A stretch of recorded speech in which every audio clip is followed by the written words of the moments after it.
Imagine the words, "Hello Turf," to any Melburnian in the month of September, and there is only one piece of real estate that comes to mind. And that, of course, is the mighty Melbourne Cricket Ground. That arena is made all the more special when at the start of the game, the roar of over 100,000 people coincide with the first ball up of the sherry.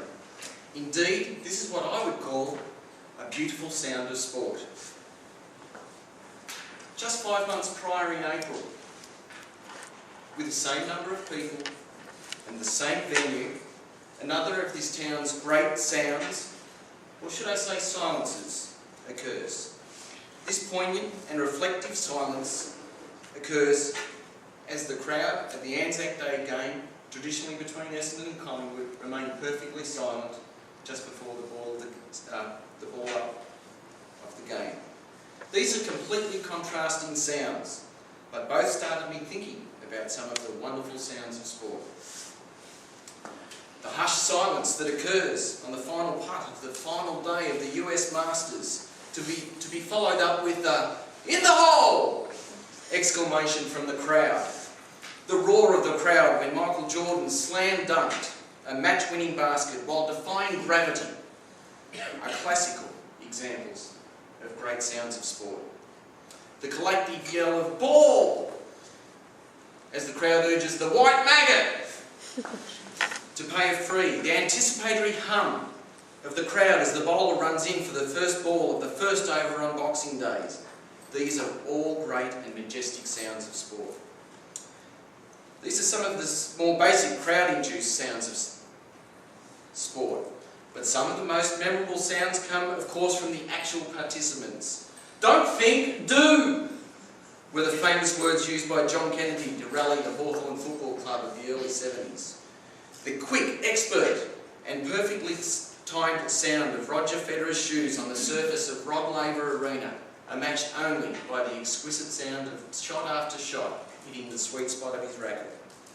The whirring efficiency of a peloton, the guttural roar of a V8 hurtling down Conrad Straight, in my opinion, top the list of horse-powered sports sounds. And if you like pub sports, nothing can beat the exclamation of 120 as a well-directed dart finds its mark. This dart is typically thrown by a fairly large chap named Clements, who hails from Birmingham and has taken off his training program of chips and beer. His darts are sport? I don't know, it just fitted in well to the talk right then.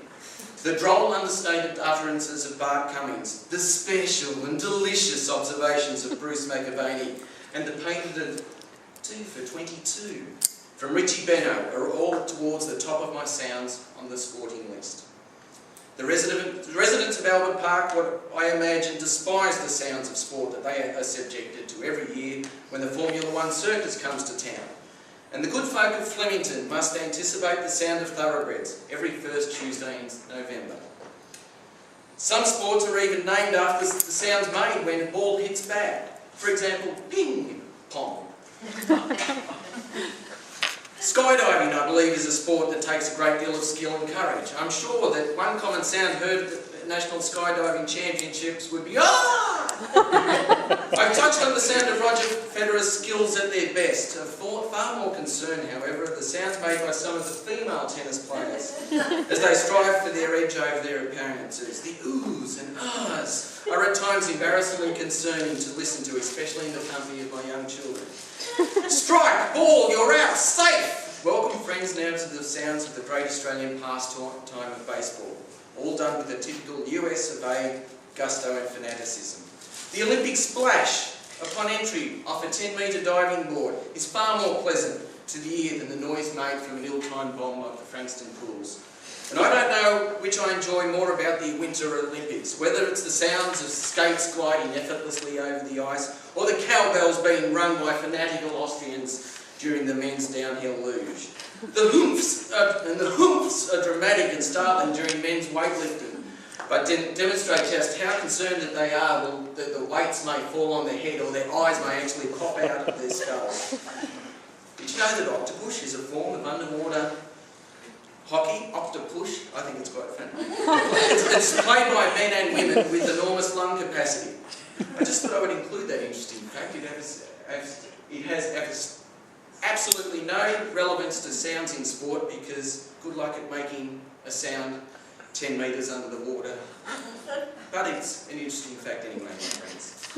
Our Australian accent and sense of humour are never more evident than when at the height of his powers, Shane Warne was recognised as having delivered a tremendously skilled ball by the keeper of the time, Ian Healy, encouraging Warney with his unmistakable Queensland accent of "Bold Shane." Often on the same day at the G, during a particularly quiet part of play, the crowd from Bay 13 would entertain themselves with the chant of "You're going home in the back of a divvy van."